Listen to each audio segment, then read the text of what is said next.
Hi friends, welcome back to our channel. അപ്പോൾ ഇന്ന് ആമിച്ചൻ്റെ birthday ആണ്. അപ്പോൾ രാവിലെ തന്നെ അമ്പലത്തിൽ പോകാനായിട്ടൊക്കെ ഒരുങ്ങി പട്ടോടൊക്കെ ഇട്ട് നിൽക്കുക. തകഴി അയ്യപ്പൻ്റെ അമ്പലത്തിലായിട്ടോ രാവിലെ പോയത്. അമ്പലത്തിൽ പോയിട്ട് ഞങ്ങൾ തിരിച്ചു വരുന്നതാണ്. ഇതാണ് തകഴി അമ്പലം. ഞങ്ങൾ എന്ത് വിശേഷം വന്നാലും അവിടെയാണ് ആദ്യം പോകാറ്. ഞങ്ങളുടെ അടുത്തുള്ള അമ്പലം തകഴി ക്ഷേത്രമാണ്. അപ്പോൾ നേരെ വീട്ടിലോട്ട് പോരുക.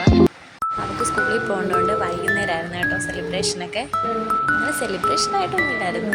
നമ്മൾ കുറച്ച് പേരും വീട്ടിലുള്ളവരും മാത്രമേ ഉള്ളായിരുന്നു. അച്ഛൻ തന്നെ കേക്കൊക്കെ ഉണ്ടാക്കിയത്. പിന്നെ പിള്ളേരുടെ ഒരു സന്തോഷത്തിന് കേക്കൊക്കെ വാങ്ങിച്ചു. അങ്ങനെ അധികം ആരെയും വിളിച്ചൊന്നുമില്ല. ഫാമിലി മാത്രം കേക്കൊക്കെ കട്ട് ചെയ്തു, എല്ലാവർക്കും കൊടുത്തു. പിന്നെ ഞങ്ങൾ കൈകൊട്ടി കളിക്ക് വരുന്ന ടീംസൊക്കെ ഉണ്ടായിരുന്നു, അവർക്കൊക്കെ കൊടുത്തു. ഹാപ്പി ആയിട്ട് എല്ലാവരും പിരിഞ്ഞു. അതായിരുന്നു ഇന്നത്തെ ഞങ്ങളുടെ കുഞ്ഞു ബ്ലോഗ്. പിന്നെ അത് കഴിഞ്ഞ് എല്ലാവർക്കും പായസമൊക്കെ കൊടുത്ത്. പായസമൊക്കെ അമ്മ ഉണ്ടാക്കിയായിരുന്നു. പായസം ഒന്നും വീഡിയോ എടുത്തില്ല കേട്ടോ. പിന്നെ ബർത്ത്ഡേ ആണെന്ന് പറഞ്ഞാൽ തന്നെ പുള്ളിക്ക് കേക്ക് മുറിക്കണം എന്നുള്ളൊരു ഇതുകൊണ്ടാണ് കേക്കൊക്കെ റെഡിയാക്കി വെച്ചിരുന്നത്.